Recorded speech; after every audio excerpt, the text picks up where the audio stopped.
দুই দিনের দুনিয়ায়। এই শয়তানের বাচ্চাটারে কি কেউ চেনেন? আমি চিনেইতেছি আর নতুন রূপ। টিকটকের মধ্যে এমন কোনো ছেলে আছে না আমার সাথে প্রেম করবো? তোর নাম ছাগল ছাল্লাকে প্রেম করার মতো লোক আছে কিনা ওইটা আমি জানি না। তবে মোর ঘরের সামনে একটা কুত্তে থাই বইয়ে, যদি ওর লগে প্রেম করতে চাও কইতে পারো, আমি একটা লাইন করে দিয়ে দেবো। আমার না অনেক মনে ধরছে একটা প্রেম করার লেগে, একটা ছেলে পাইতেছে না বুঝতে। প্রেম করলে কিন্তু করতে পারো, মালের কিন্তু রূপ গুণ খারাপ না। কি সুন্দর টিকটক আইয়ে পর্দা করে, মুখ চুখ কিছুই কিন্তু মানুষের দেখায় না, একদম আল্লাহওয়ালা মানুষ। যদি থাইকা থাকেন আমার লগে ডুয়েট করে জানা দিবেন, বুড়ো হোক জোয়ান হোক সমস্যা নাই, আমি তার সাথে প্রেম করবো। আর এই কথা শোনার পর আমাকে সেবা তুল্য ভাইয়ের অবস্থা।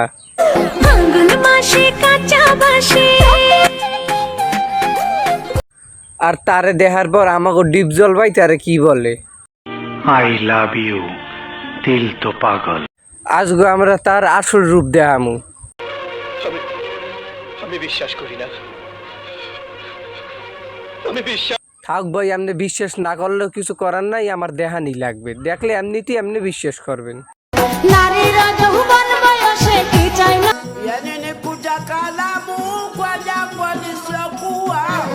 আর এই সেই ছাগলের অরিজিনাল বাচ্চা, যার কোনো জন্মের কোনো ঠিক নেই।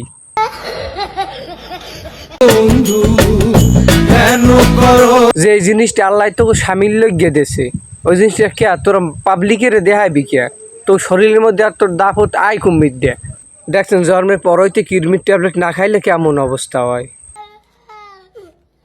একটা কুত্তাই তো নিজের সম্মানটা বোঝে, তুই কেন বোঝো না? মোরে মানে চিনুক বা না চিনুক, এরা কিন্তু মানুষের সবাই চেনে।